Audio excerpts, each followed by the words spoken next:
ओम शांति। यज्ञ की आदि रतन दीदी मनमोहिनी जी, 28 जुलाई आपका पुण्य स्मृति दिवस। सारा ब्राह्मण परिवार आपकी गुण व विशेषताओं से प्रभावित, सभी बड़े ही स्नेह से आपका यह स्मृति दिवस मनाते हैं।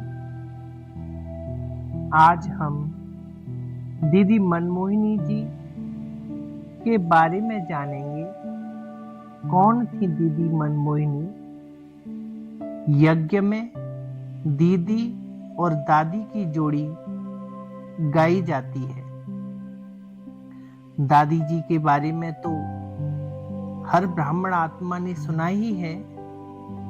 दीदी मनमोहिनी जी के बारे में जो नई ब्राह्मण आत्माएं बन रही हैं, उन्हें थोड़ा कम जानकारी है दीदी जी के बारे में। तो आइए आज हम दीदी मनमोहिनी जी पर चर्चा करेंगे। बड़ी दीदी, जिनका लौकिक नाम गोपी था, सन 1936 या 37 में जब यज्ञ की स्थापना हुई, तब से दीदी ज्ञान में थी। उनके कुटुंब के 6 सदस्य ज्ञान में आए थे। दीदी जी का परिवार बहुत ही कड़ा बंधन था। दीदी करोड़पति घराने की थी। शुरू से ही दीदी मम्मा बाबा के अंग संग उनकी राइट हैंड बनकर रही। वे बहुत फुर्तीली व हर बात में एक्यूरेट थी। पढ़ाई में सदा रेगुलर व पंक्चुअल बन एक्यूरेट समय पर क्लास में सबसे पहले पहुंचती थी। सबसे आगे पहली लाइन में बैठ एकाग्रता से मुरली सुनकर तुरंत ग्रहण करती थी। सादगी और निर्माणता की मूर्ति थी। दीदी अपने को सदा गॉडली स्टूडेंट समझकर चलती थी। लव और लो का बैलेंस हमेशा रखती थी। दीदी जी को यही विश्वास था कि पढ़ाई से राजाई मिलेगी। अगर मैं ही अच्छी रीति से नहीं पढ़ेंगी तो अन्य आत्माओं को कैसे पढ़ाऊंगी?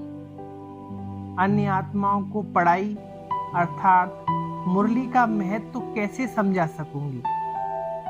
मुरली द्वारा दीदी हर एक स्टूडेंट का ध्यान बाबा की ओर खिंचवाती, कहती थी, देखो ब्रह्मा बाप बूढ़े होते भी कैसे चुस्त होकर पढ़ाई पढ़ते, अभ्यास करते, स्व अध्ययन व विचार सागर मंथन करते हैं।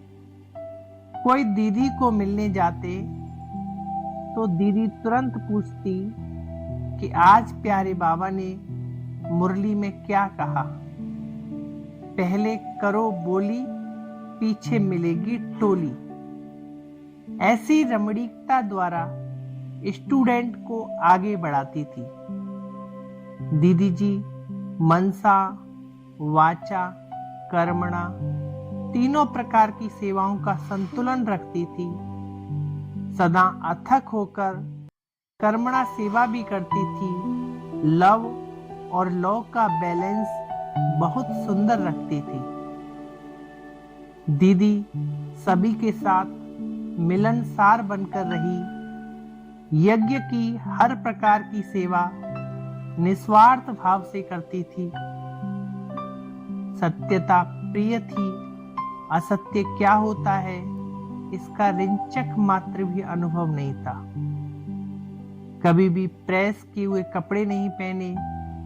तह करके बिस्तर के नीचे कपड़े रखती थी। याद और सेवा का बैलेंस रख सभी को उन्नति का रास्ता दिखाती थी। यज्ञ में दीदी और दादी की जोड़ी बहुत कुछ सिखाती है। दीदी कहती थी, दादी और दीदी का तन अलग है, लेकिन मन, बुद्धि, संस्कार एक ही है। दादी का हाथ पकड़कर, दादी की राय लेकर हर कार्य करती रही। छोटों के साथ छोटी बनती, महारथियों को अनुभवों द्वारा सिखाती, हर डायरेक्शन चुटकी में देती थी। विलंब बिल्कुल पसंद नहीं करती थी। अभी नहीं तो कभी नहीं, यह स्लोगन सदा याद रखती थी। हर ईश्वरीय कार्य तुरंत पूर्ण करती थी। जब दीदी सैर कर वापस आती तो कहती थी, वो मिलिट्री क्या करती है, लेफ्ट राइट, और रूहानी मिलिट्री क्या करती है, बाप दादा कहकर घर तक पहुंचाती है। दीदी माँ के समान पालना देती। आज भी एडवांस पार्टी में माँ के समान सभी आत्माओं को ब्रह्मा बाप के साथ सूक्ष्म में पालना दे रही है। जितनी रमणीक थी उतनी ही गंभीरता की मूर्ति थी। बादाम, मिश्री, इलायची देकर सभी को गोसून, कमसून की स्मृति दिलाती थी।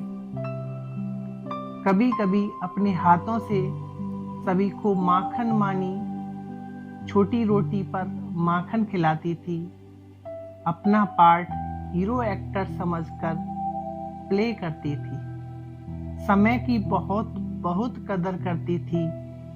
काल कभी पूछकर नहीं आएगा, इसलिए हर घड़ी अंतिम घड़ी समझ पुरुषार्थ करो, ऐसे मधुर बोल सुनाकर घर की स्मृति दिलाती थी।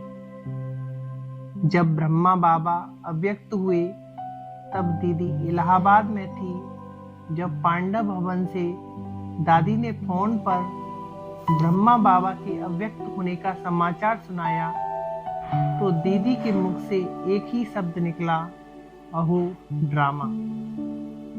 दीदी का ड्रामा का अभ्यास पक्का था, इसलिए यह समाचार सुनकर भी दीदी की अवस्था पर रिंचक मात्र असर नहीं हुआ। हर सेवा नियम प्रमाण जैसे कर रही थी वैसे ही करती रही। अन्य सभी भाई बहनों को कहती, कोई आंसू न बहाए, ड्रामा कल्याणकारी है।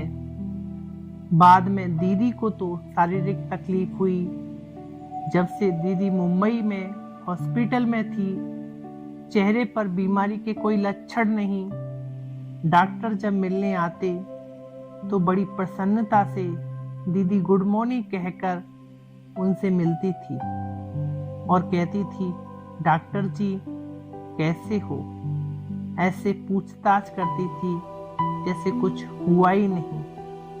कोई भी यज्ञवत्स दीदी जी को मिलने आते तो यह स्मृति दिलाती थी कि अब वापस घर जाना है, बाबा बुला रहे हैं। दीदी ने कर्म योग द्वारा कर्म भोग पर विजय प्राप्त की। परिणाम स्वरूप वह सदा डबल लाइट बनकर रही। एडवांस पार्टी में रहे दीदी का सर्व ब्रह्मा वत्सों प्रति यही इशारा है कि ब्रह्मा बाप समान जल्दी जल्दी संपन्न बनकर अब वापस घर चलो। सभी को मुक्ति, जीवन मुक्ति का रास्ता दिखाओ। पुरुषार्थ में थकना नहीं। आज भी दीदी जी सूक्ष्म रूप से सभी को वापस घर जाने की प्रेरणा दे रही है। अच्छा, ओम शांति।